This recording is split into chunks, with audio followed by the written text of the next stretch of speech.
interject if you want me to. So first of all, can I say a massive thank you for inviting me along to the session to talk about something I'm very, very passionate about. Before I begin, is anyone aware of carbon literacy on the call? Yes, I've got the certificate. Well done. That's great, Stuart. Thank So, you. yes, Stuart. I've got a And booklet. likewise, I think most people are familiar with it, Linda. We've got a member of the Great Collaboration Board actually gives carbon literacy lessons in Dorset. Fantastic. So Really she's good. all familiar. Right, well, thank you very much, everyone. I'm Councillor Linda Foley, and I work part-time now for the Carbon Literacy project. And Graham's very kindly invited me to come today to talk about my experiences in Manchester as a politician, as an environmentalist, and why I believe that carbon literacy is a way of scaling up our response to the climate crisis. So thank you, Graham. And is that thank you meaning go to the next slide? Yes, please. Right. Thanks. So I don't know at what point, and everybody's on this call because they care about the climate emergency, but I don't know at what point people had their oh my God moment. And I remember mine vividly. I was reading this book by George Monbiot in 2006. I was pregnant with my third son. I was sat in beautiful County Wexford in Ireland, overlooking the sea, near my family. And I read this book, and I can remember turning to, it was like the air chilled around me. And I remember turning to my husband and saying, this cannot be true, because the prognosis that George Monbiot was set out in this book was so bleak for the future. And the way that I responded, I've always loved the environment, A-level geography. I was a outdoor education for a year before I went into school teaching. And I've always taken my children on residential. And in 2007 to 2011, as deputy head of a secondary school, I I led the environment and land-based diploma for the whole of Bury. So we were very much involved in educating our young people at every level, preparing them for green skills.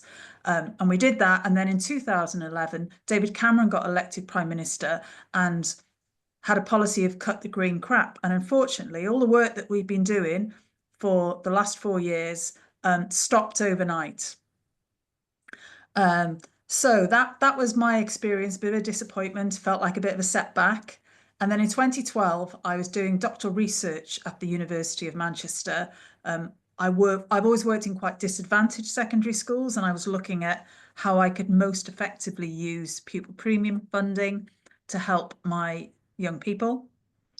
And the more I looked into education policy and policy in general, I suddenly realized that it's all about power and it's all about politics, and you can't change policies unless you're in power.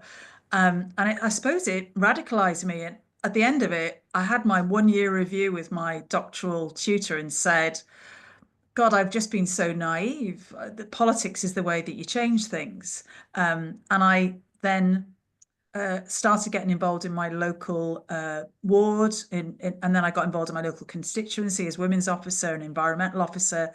And then eventually I was persuaded in 2019 to become a councillor.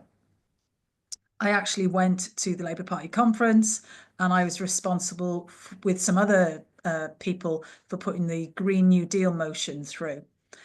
So that was that. In 2018, although I was a secondary head teacher, I was looking around for something that we could use in schools that would be a kind of an environmental action that we could share with young people. So I did a scoping exercise. I actually started the NPQEL, which is the professional qualification for executive leadership. And I said, oh, I want to do environmental education across the whole school sector. And I'll be honest, they thought I was mad, because even in 2018, people were not widely aware of the climate emergency.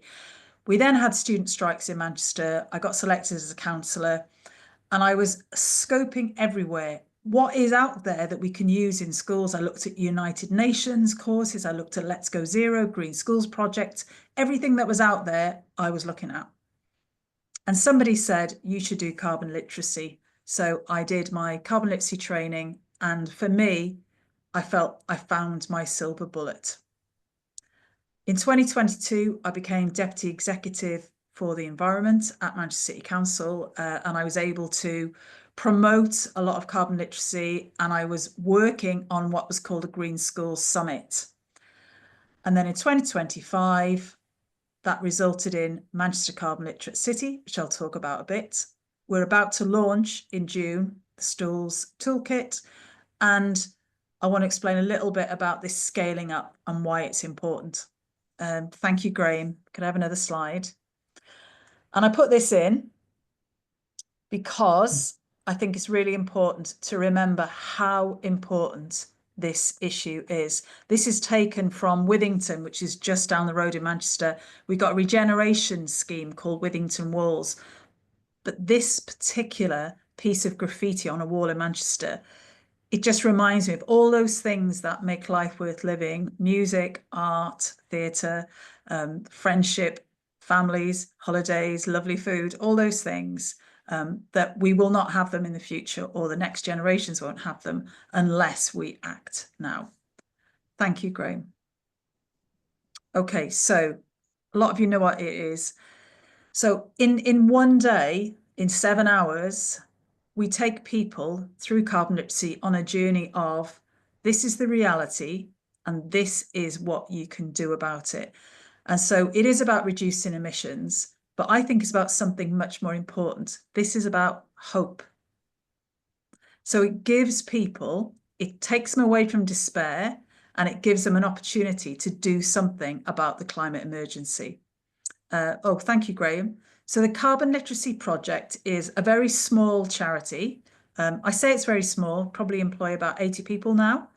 They're a non-profit charity, and it's about low carbon culture change. And we've got FT 100 businesses and local authorities involved in that, and lots of community groups.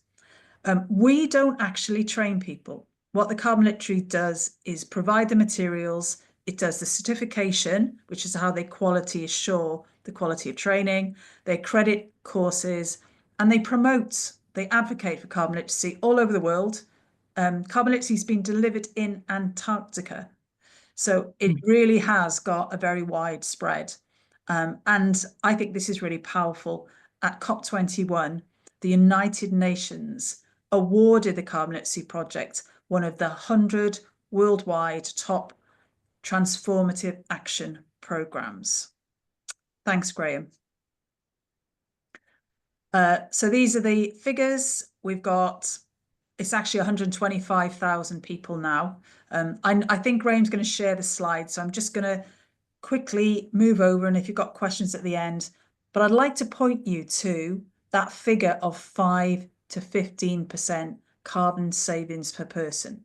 We know that's an underestimate because for many people, carbon literacy is just the start of their environmental journey. And I know that doesn't apply to people on this call, but I think the really important thing, I feel, is that it's a catalytic tool. And what we need in this country and throughout the world is we need enough people to understand the fact that we're in a climate emergency and start acting like it's a climate emergency. And I feel this particularly for the young people that I work with still in schools, because it is their future. And when we look at the impact of 2 or 3 degrees by 2050, they're going to be living in a very, very different world to us. Thank you, Graham. So at Manchester City Council, we have trained 4,000 of our staff and elected members. That's 50%. So we're a gold carbon literate organisation. And Manchester City Council is quite unusual because we've got a science-based carbon budget based on a Tyndall Centre analysis, and we've committed to be carbon zero by 2038, so only 13 years from now. So Manchester City Council is an outlier because they are actually at the moment within their carbon budget. It's been really tough. And I think the fact that carbon literacy is embedded into the culture throughout every level of the council has been instrumental in helping us achieve that really impressive kind of milestone. Carbon literacy is now mandatory for any employee of Manchester City Council. It's part of onboarding. So within, I think it's 10 weeks of joining the council, they have to have done their 1 day's carbon literacy training. And everybody does it, from Tom Stannard, the chief executive, to every single role within the council, whether it's parks. So the question I asked was, well, if this works for an organisation as big as Manchester City Council with 8,000 employees, why would it not work for the whole city of Manchester? And so the localities idea, which is now being rolled out in several areas, is that we can work together and we can work across sectors and we can build on our existing partnerships. And we have set ourselves a goal that by the end of 2027, we will have certified as carbon literate 87,000 people in Manchester. And we set that target last October. And in December, the Greater Manchester Combined Authority launched their 5-year environmental plan. And they've included a target of 15% of Greater Manchester to be certified carbon literate by 2030, which is over 400,000 people. And why that matters, it's not about bragging about the organisation. Why that matters is that you will have then a significant minority of the population who are committed to taking serious action to decarbonise. Thanks, Graham. So these are the sectors which currently the Carbon Literacy Project works within. One of our key partners is Auto Trader. We're an FT100 business, and they were very early adopters of this. And they just sponsored, actually, sorry, there is a new sector, the Digital and Tech Sector Toolkit. So you will have done, I assume most of you will have been trained through the local authorities. And that became really successful because the department that is now DESNES actually funded that that toolkit and made it free to local authorities. What we're hoping is that currently education is mainly universities all over the world, and we are now creating a toolkit that will be used in schools. And what we're hoping is that the Department for Education might make that toolkit free for schools, which again will have the same impact as the local authorities toolkit. Thanks, Graham. Okay, so I'll be very brief on this. For those of you that have done carbon literacy training, it's 7 hours. It can be broken up over 2 sessions or 1 session, some of it online, some of it in person. You get the knowledge, you get the reality, the facts. This is the science, and these are the impacts, and this is the future. But it's very engaging learning, and I am a trainer as well. And the most important thing, which sometimes people forget, is you are not actually certified as carbon literate until you've filled in your evidence form and you've talked about what you're going to do as an individual and what you're going to do as a group. But for me, the most important thing about carbon literacy are the values, that it's about hope, that it's about showing what an individual, how no one is too small to make a difference. That was the title of Greta's book, that nobody is too small to make a difference, and that we all must work together, and it's got to be fair and it's got to be equitable. I get young people saying to me, but you've had your life, you've travelled, you know, how can you sort of suggest that perhaps we should fly less when you've done all these things? And I think that's really fair. I wasn't aware really, I suppose, until I read that book in 2006 of what we were actually living through. And I think that's true of a lot of people. I think for a lot of us, it has been a recent thing. So for me, the value that carbon literacy is about hope. Thanks, Graham.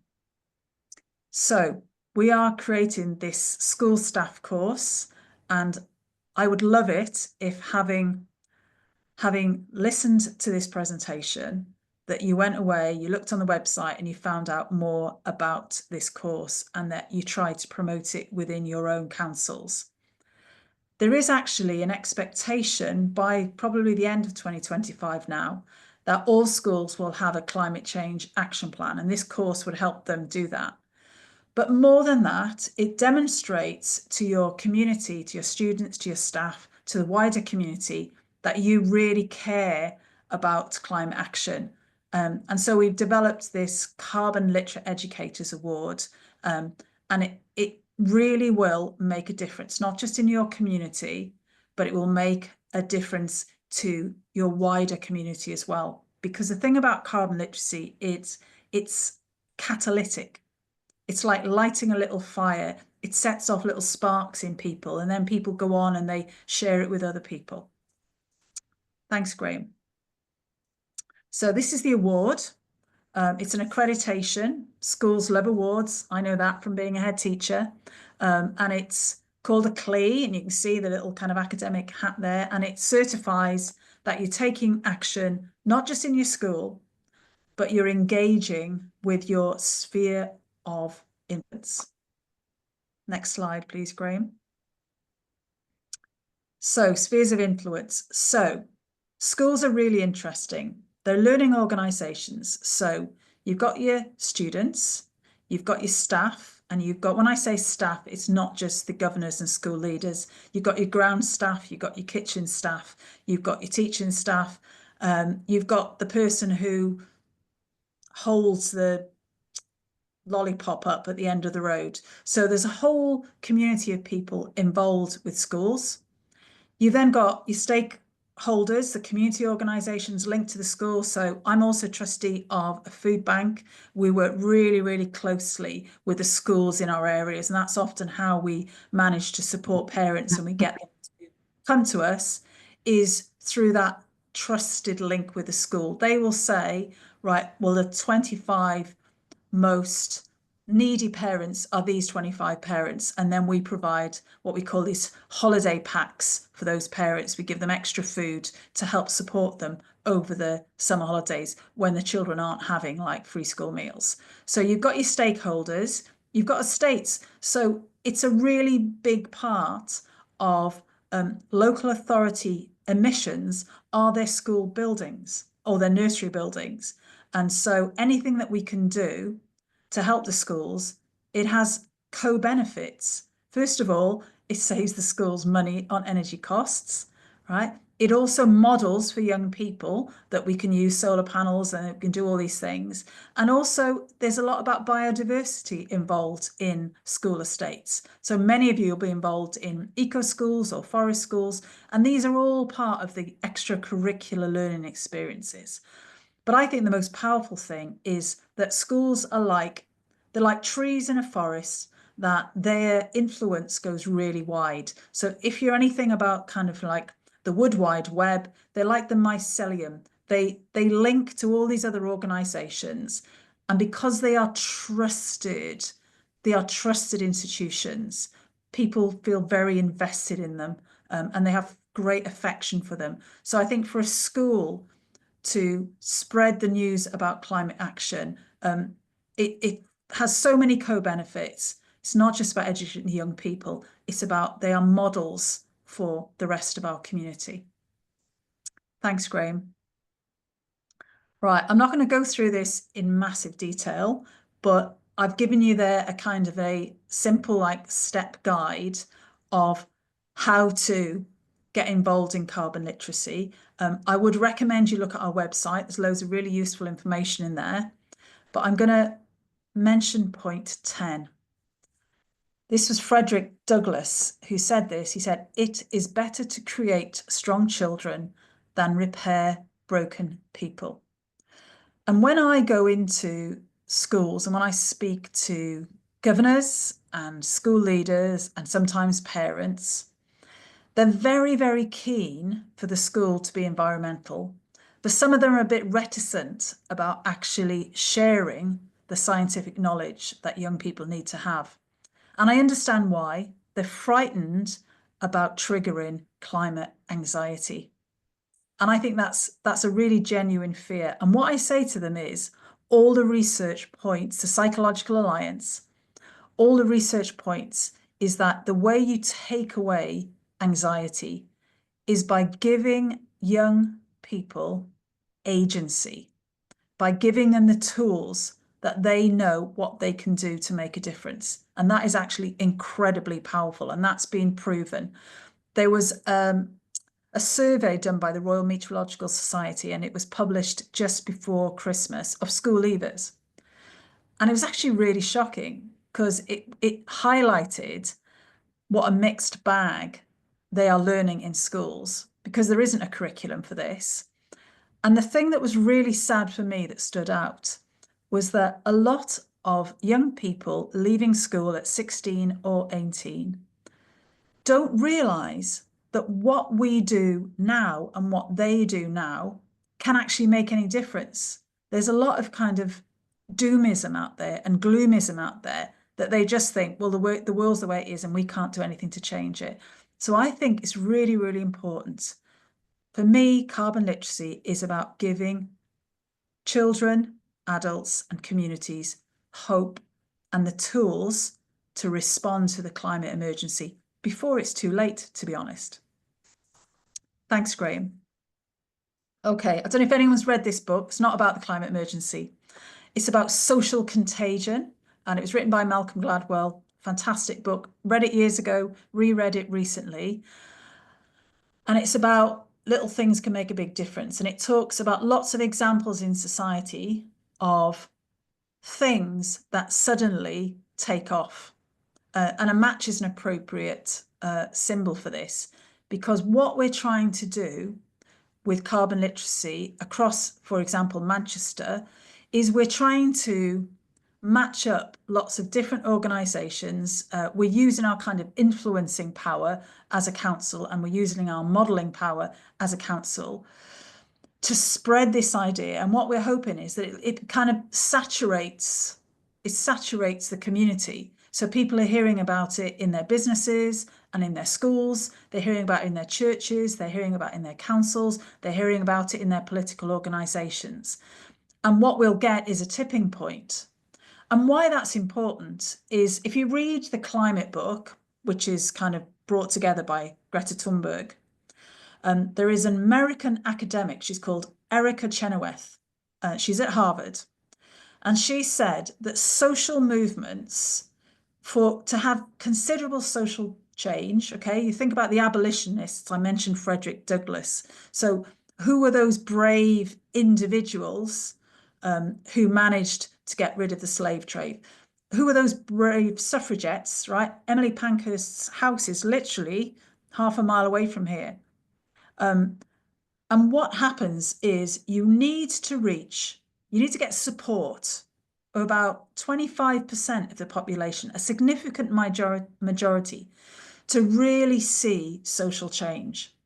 And I think the positive thing is that I have seen since 2006, I've seen a groundswell of understanding about climate change and changes in policies, but we're not quite there yet.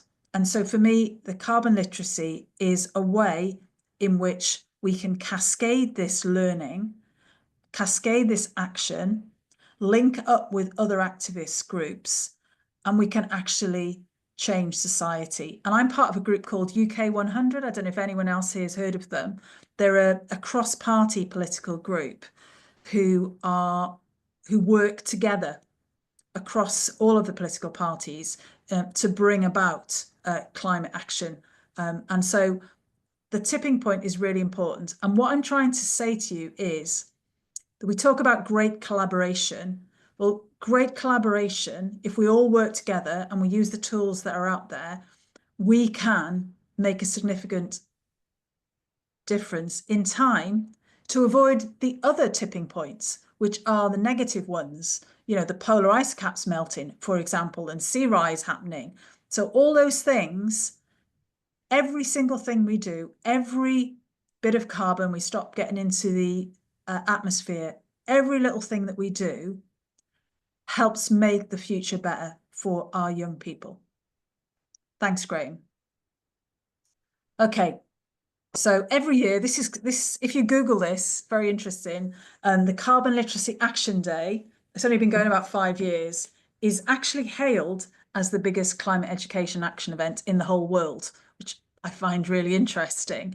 And for the last 5 years, it's happened to coincide with the Conference of the Parties, with COP. And this year, COP30 is in Belém in Brazil.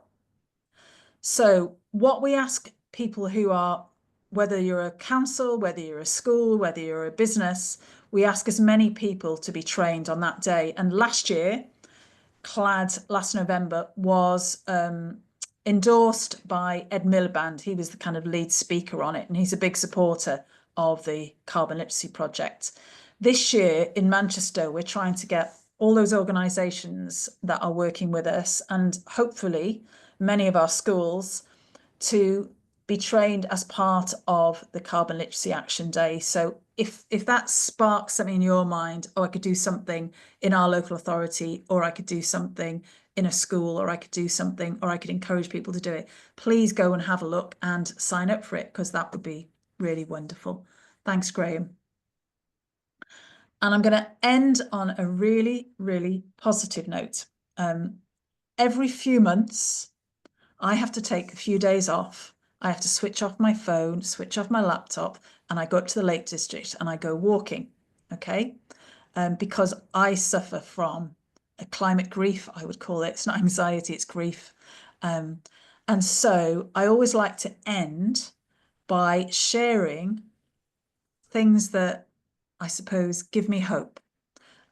This is a book. Christiana Figueres was part of the Paris Climate Agreement, her and Tom Rivett-Carnac, and they've written a book that is, I find it really hopeful. It's the David Attenborough book, My Life on This Planet, I find really bleak, and I love David Attenborough, but I do find his documentaries on climate crisis and his book a bit depressing, to be blunt. This book, it's like one chapter presents worst case scenario, and then the next chapter presents this fantastic future where all the co-benefits of cleaner, greener, healthier, fairer community. And it's really, really exhilarating to think, because we're in this crises are also opportunities to make things better, to have cleaner air, to have more greenery, to have more biodiversity, to change our cities. And actually, some of these things are happening in parts of the world, and some of these things are happening in places like Manchester and in your own communities. So I would really recommend, if you haven't read this book, it's a really one, and I give it to lots of people as gifts. And on the other hand, there is a podcast, if you like podcasts. I find this one really, really supportive. It's called Outrage and Optimism. The same people, Paul Dickinson as well. And it's just fantastic. So I would like to share those with you because I find them very hopeful. Graham? And I'm going to end on this, which comes from Rebecca Solnit. It's a quote in that book. And for me, hope is not a lottery ticket that you can sit on the sofa and clutch, feeling lucky, okay? Hope is an action. It's an axe with which you break down doors in an emergency. And so my passion for climate action, my passion for young people, my passion for carbon literacy is because, for me, carbon literacy is the axe with which we can break down doors in emergency. So thank you very much, all of you, for listening. I'm very happy to answer any questions if anyone's got any. That was fabulous, Linda. Thank you very much. You used the phrase in there of climate anxiety, which reminded me of a presentation we had about this time last year from a young teacher who was teaching us how to cope with climate anxiety in children, teaching them to get involved without being petrified. So it's nice to see that progress is being made. And And I'm sure everyone will be delighted to know, how do you get the ball rolling in your council to get people on side with your carbon literacy projects? I mean, the numbers you produced about Manchester are mind-boggling, but what a success story. But you must have started somewhere. Yes, well, we started by funding the project. So it was started off by a group of individuals. It came out of a little project. It's quite a long time ago. It was probably, it's over 10 years ago now. And we brought together, it was Richard Leese actually, who was the leader of the council. He brought together some individuals, really interesting background. He's a finance consultant.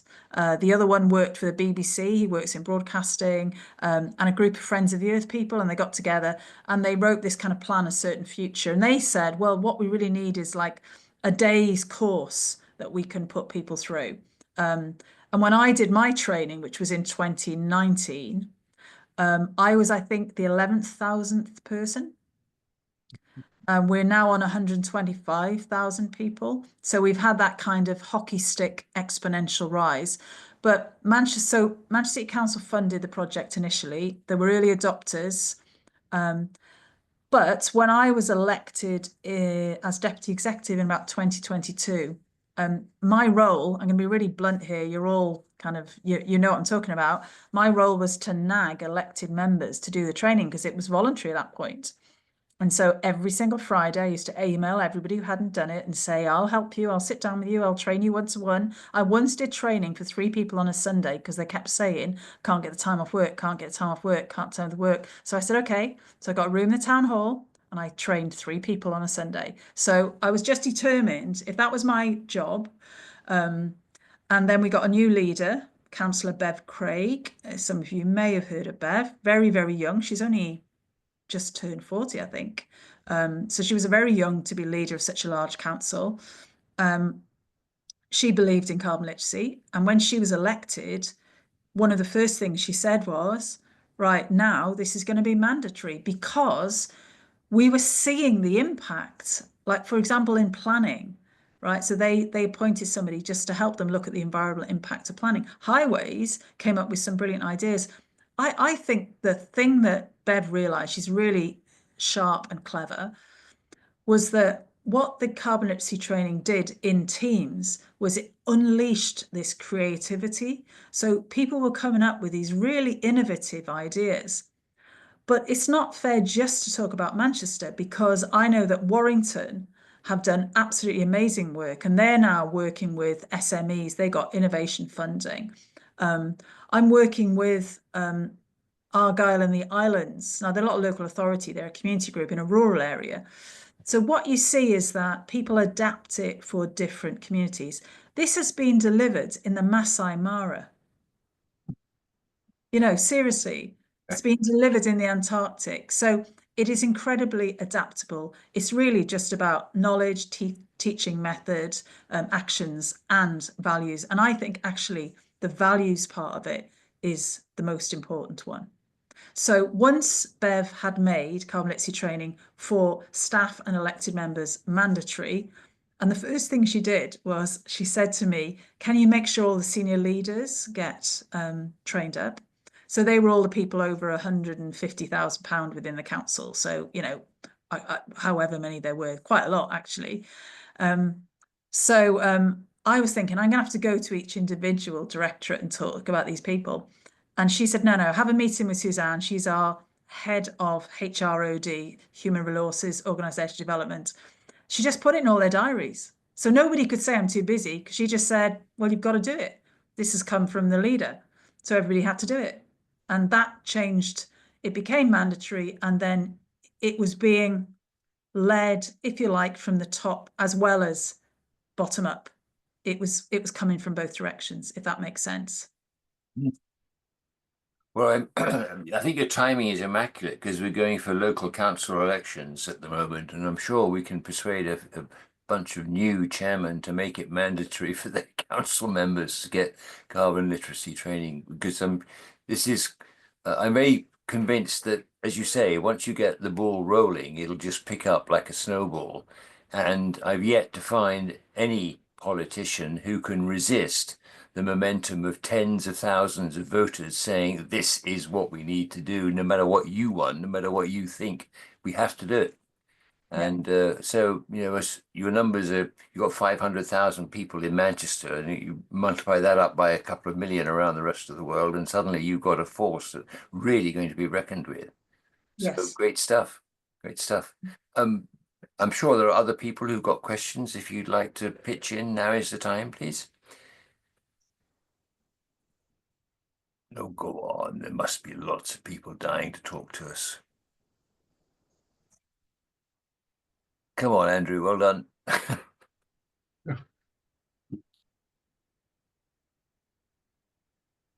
You're Brilliant, muted. Linda. Thank you very much. But I'm struggling living in a place like Martok where there's me and another bloke that's sort of running all this thing. And I'm the young one and I'm 81. Wow. I don't know. We are this year trying, with the help of the Wildlife Trust, trying to get this kind of thing moving in the village. But at the moment, I'm not quite sure where to start. I Okay. know that what we have to do is to have something to start things off at the annual parish meeting in May, but I don't know what yet. Andrew, can I point out, because the Lancashire Wildlife Trust, they've got Laura there. She's actually a trainer and she is absolutely passionate. Obviously, she's passionate about wildlife, but she's absolutely passionate about delivering carbon literacy training. So she's become a trainer. So I think perhaps link with your wildlife trust and you could do like a joint event. So if you, Yeah, I can forward, if you email me, you'll have my details via, I should have put it on a slide actually, yeah. via Graham. I can put you in touch with Laura because she's doing absolutely amazing work in Lancashire. She's a real advocate for it. And I think that's the really interesting thing is that you have people in, we've got people in lots and lots of, Patagonia are really big supporters of ours. They're partners working with us. They provided our kind of, if you go onto our website and you look for training opportunities nearby, right, they've provided the platform for us to do that. So there's lots of groups out there, partnership groups. I'm just trying to think in terms of Somerset. I know that the Prince of Wales's sort of rural land manager adopted carbon literacy. So I think they're a carbon Oh, lit really? yeah. So Yeah, it's happening in lots of different sectors in different ways. yeah. One thing that I could perhaps do is have a look at what else is going in Somerset. If you send me an email, Yes, I've got some ideas of what's going yeah, in Somerset. It's just translating that, to a little village hall yeah. to get things moving among a small population.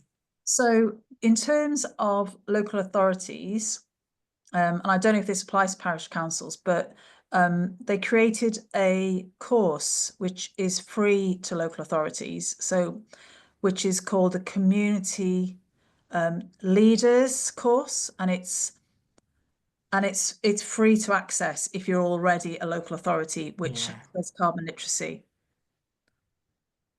yeah. Okay. No, thank you very much, Linda. That's any help, welcome. No, absolutely. And there's also a community pot as well. So if probably, paying for certification is an issue, then there is a community pot as well. Okay. Um, I'm not sure the criteria for that. That's not my bag, but yeah, there are ways of doing it. One of my schools is becoming a carbon literate educator in my ward. In fact, I'm doing the pilot at their school. And when I was a school improvement consultant, I did some work in their school, so they kind of know me and trust me, if that makes Yeah. sense. And there we've got this fund in Manchester for wards. It's called the Neighbourhood Investment Fund. It's only a small pot of money, and then local community groups and schools can apply for it. So they're going to put in a bid, I think, for about £2,000 to become the Carbon Literate Educator Award and to pay for some certification. Okay. I know that we do have access to little pots of money. I'm beginning to realize that now, but it's a question of organizing things and getting them going. Yeah. But anyway. Yeah, but I think, Andrew, just listening to you now, you'd obviously be a very confident trainer yourself. If you're carbon Well, literate trained, you can become a trainer. I was a school teacher for a long time, and I've written textbooks. Well, there you go. There you go. So, transferable skills. Yeah. If you have a look at that slide when Graham sent it out, there is a free 90-minute course called Delivering Successful Carbon Literacy. So if you're trained, you just do that Yeah. course. And there's loads of people within the Carbon Literacy Project who can support you. Yeah. And you'll get my details. So please contact me if I can Thank you help. very much. Yeah. Thank Okay. you. Let's move from Somerset to Wiltshire and go to Gary, please.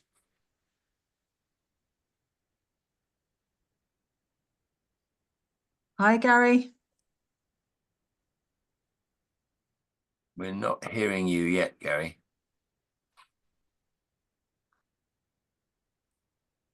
So far, so good. So far, not so good. No. Better. That suddenly you just arrived, yes. Yeah, I sometimes have to unplug it and plug it back in for some reason to make it work, but there you go. Linda, on your schools of influence slide, I was just wondering if maybe you could include travel on that, because travel for schools is a big issue and they can have a big impact on local travel behaviors and local travel kind of infrastructure in and around schools. Absolutely. No, that's a really good point, actually. Yeah, we do a lot of work within Manchester on that, where with active travel maps and so on and so forth. So yeah, thanks, Gary. So Gary, you carbon literate certified. Yes, I am. And does anyone within Corsham train people? Have you got a trainer? I've trained the councillors and I've trained the staff here at Corsham Town Council, and I did youth worker training in Scotland, trained about 200 people there for climate literacy during the pandemic. So I've done quite a lot of climate literacy training. Carbon literacy. Yeah. Yeah, Yeah, fantastic. that was climate literacy training.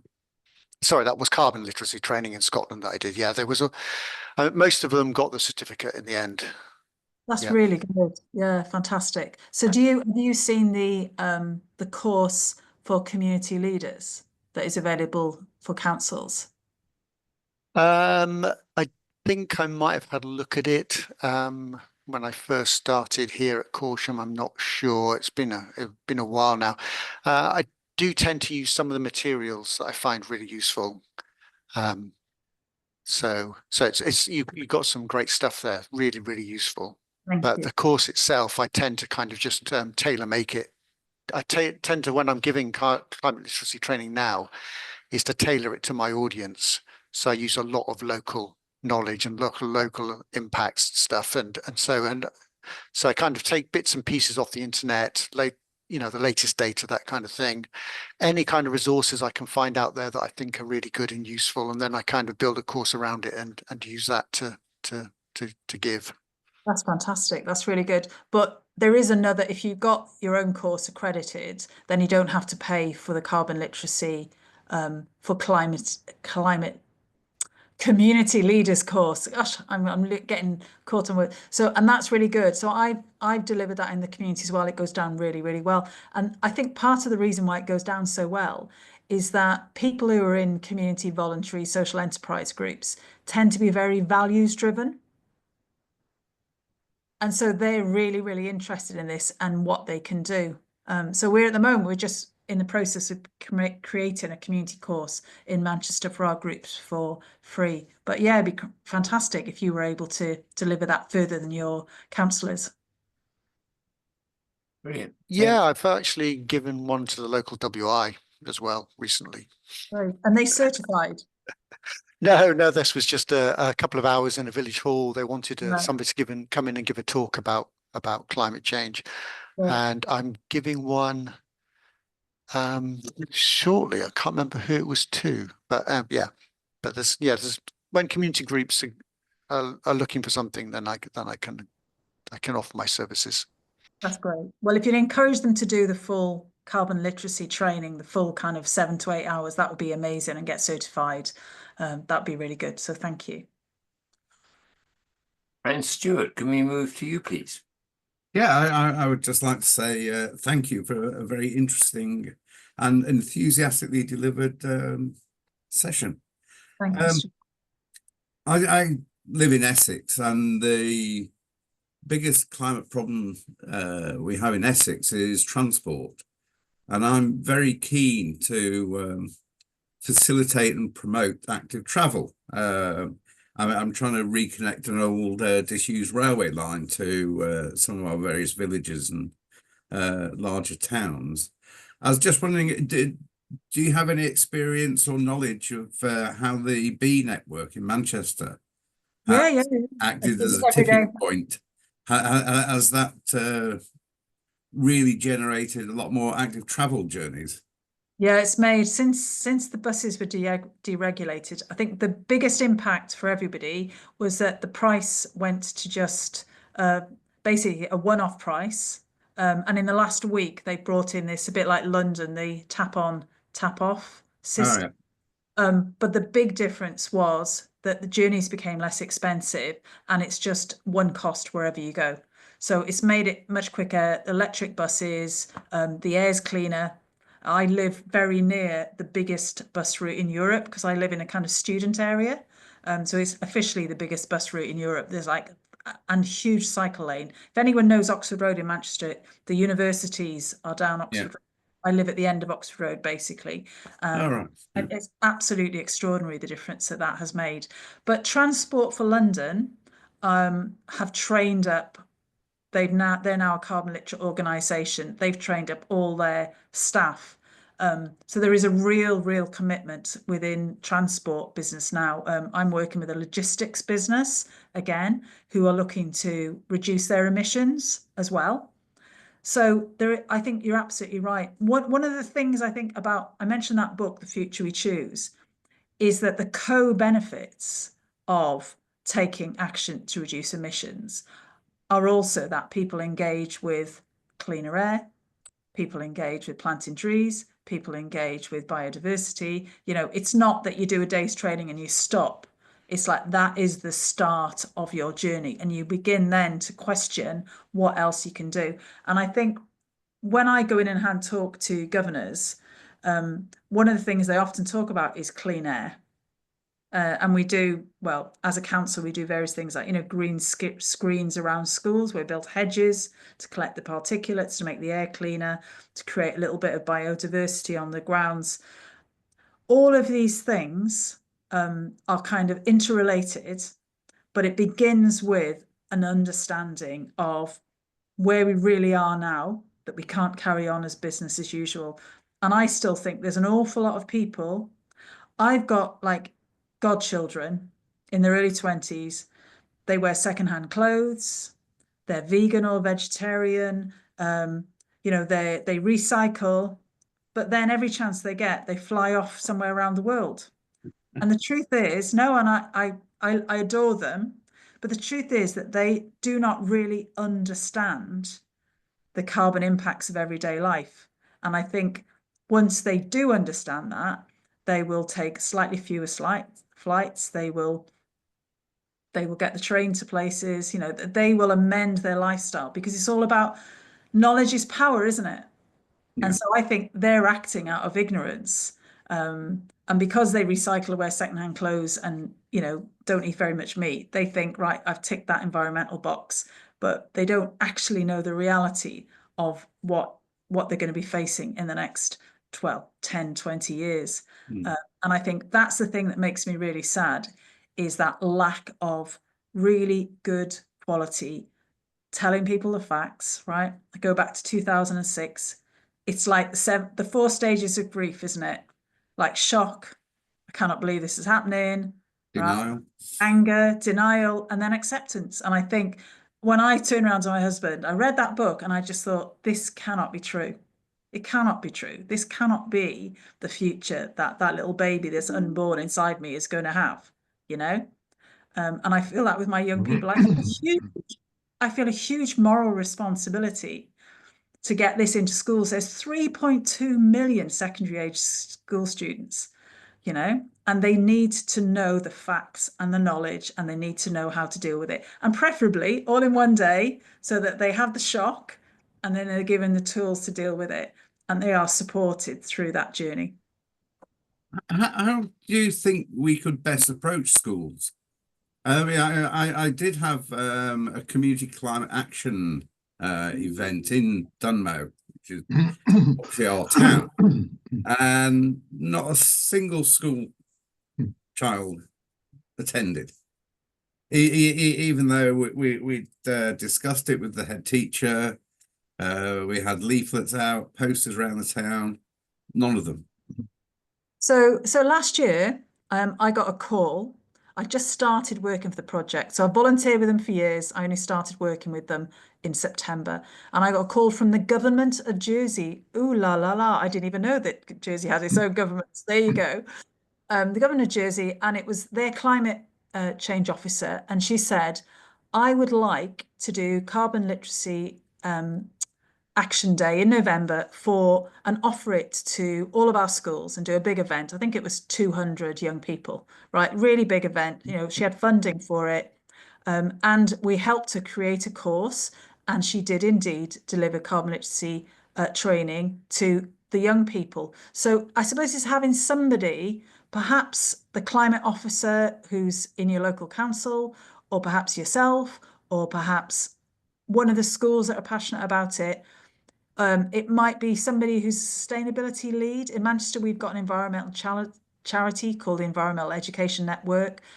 She does a lot of work in our schools. So it's finding somebody who's interested in this area and then supporting them in perhaps getting a venue. Just start off small, right? I told you I did training for 3 people in the town hall on a Sunday. So don't start off big. If you're saying I want to do something, then set yourself a date. It might be November, and then gather 1 or 2 people who will support you and organise that event. And that will be the catalyst then for other things to happen. Okay. That's Thank you. Tristram, please. Yeah, Linda, thank you very much. Very interesting.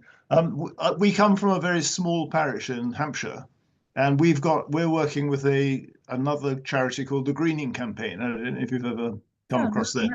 No. But they're very good. So they're not the carbon literacy, but they do training, and they sort of hold our hands, and they sort of guide the council about what to do and what makes a difference, and how you can lay a hedge, and how you can reduce waste and all that sort of stuff. So that's a big support to us as a very small council. Yeah, that's fantastic. Yeah. But if you say to them, I've had a presentation about carbon literacy, can you look into it and what you know about it? We work with a group called the Green Schools Project, but that's not them, is it? They know about carbon literacy. Pardon? And actually we've had carbon literacy training that was organized by our district, which is Hart district. So they've got a reasonably active training campaign to support local parishes. Right. But I want to ask you another question, which is, does it worry you at all that when you train in schools that you do make the children very anxious, and if they feel that I completely understand the attitude and the hope, that's very important, but also it's not all down to individual actions. No, that's a really important point. Sorry, I'm going to switch. Can you? There's things that are not down to the individual. Tristan, I think that's a really important point, right? It is not about making young people feel guilty. It is absolutely about making them understand why we are where we are, and that there are really positive co-benefits to taking action. And I think you're absolutely right. It's not about putting pressure on them to do it, but what I've actually found in doing it, it's really, really inspiring. I did recently I was involved in Stockport County Council, which is a little town just outside Manchester. And I spoke to a group of secondary school students, about 40 of them. They absolutely loved the carbon literacy, and I've been kind of inundated with requests to go in and support schools there. In fact, really interesting, one of the local colleges there does environmental science A-level. And the students there were just like, you've got to come in, you've got to do this. I promised to go in actually in July. I'm volunteering to go in and to teach those, to do carbon literacy training for that cohort of students and their teacher. So no, I think the response that I get is not anxiety. The response I get is like, wow, how can we go and influence people?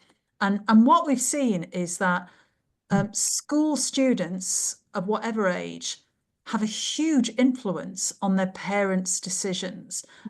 They actually go home and they can often, the biggest influence on a kind of, I don't know, petrol head man is his 15-year-old daughter. Like there's been research to show that. I have a friend who I have given, he's a really good friend of mine, very intelligent guy, he's a head of chambers. I've been giving him these books to read, and I'm not sure whether he's read them or not. Didn't make a blind bit of difference to his lifestyle. But his daughter came back from living in Spain kind of as an eco warrior. She must have started going out with some very green fella. And it was like, Dad, you know, why are you driving your BMW into Manchester when there is a tram at the end of the road? So he's now got a Brompton. So he cycles to the tram stop. He gets the tram in. They've got a house in France. They never fly anymore because Maddie has insisted that they can't fly because it's going to climate bad. They've practically gone vegetarian. So it's really interesting is that this is a really intelligent guy. I've been giving him these books for years.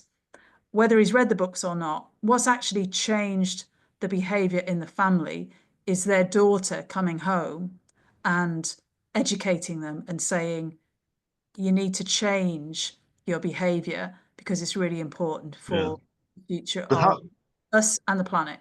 One more question. How do you stop children deciding not to have children of their own? Because that's the best thing they can do for carbon, you know, for the carbon future of the world. And that's we don't have a sustainable birth rate across the whole of Western Europe. And one of the reasons is that people are anxious and they think, well, I've got to take action. I can't have children for carbon, or I don't want them to inherit this world that we've ruined. So that's a terrible thing. That's sort of, to me, that's an overshoot. I agree. Yeah, I agree. I mean, I actually know some adults, environmental activists that has made that decision, and it breaks my heart, Tristram, to be completely honest. But I go back to this idea about hope being an axe. If you empower them, right?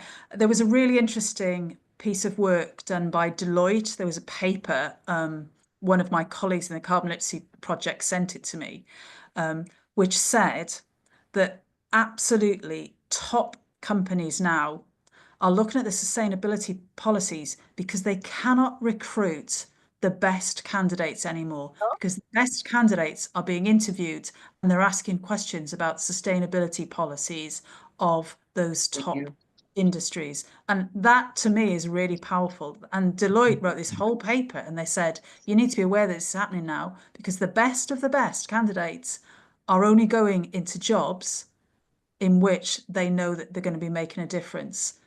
So I think that's another reason why we need to do it. So yeah, I think everything that you say, see, now you're making me really sad because you're right. There are some young people who make that decision. But the answer is, as a society, they've got to see that we're doing everything we can. And I know, and it was something that was mentioned earlier on, I get an inbox, and during the flooding, unfortunately, I got that virus and I was knocked out. And my poor son came into my room and said, "Oh my God, I have to show you this video." And it was the riverbanks being washed away. And I was lying in bed ill. I was in bed for 2 days and I got up and I had 140 emails, okay, in 2 days, all from residents concerned about the flooding and what we're going to do and what we're going to do this, whatever. And as politicians, what we all know is if we get 65 people turning up to our surgery, right, complaining because a road has been closed, right, which is what happened with us nearest school street, road was closed. There was a bit of a campaign from a local taxi driver. 65 people turned up at that surgery. Now, what I wanted to say was that if the pro-cycling, pro-clean air, pro-environmental, if all those people in that community who wanted that to happen had mobilized in the same way, there would have been 200 people at my surgery. But they didn't because they were a bit complacent. Well, we've got the road, we've won, we got the road closed, right? Isn't it all fantastic? The people who didn't want the road to be closed, they had a campaign, they had posters in the windows, they sent out letters, they mobilized, they bullied, let's be blunt, they bullied the local councillors, okay? And there's a consultation And 75 people said, we don't want this road to be closed. And so the council had to open the road, right? So the answer is we've got to mobilise those people who understands the importance of climate action, of clean air, of cycling for active travel, all the co-benefits. We've got to get our message really, really clear, and we have to mobilise in a positive way for those things that we want to happen. Does that make sense? Yeah. No, I agree.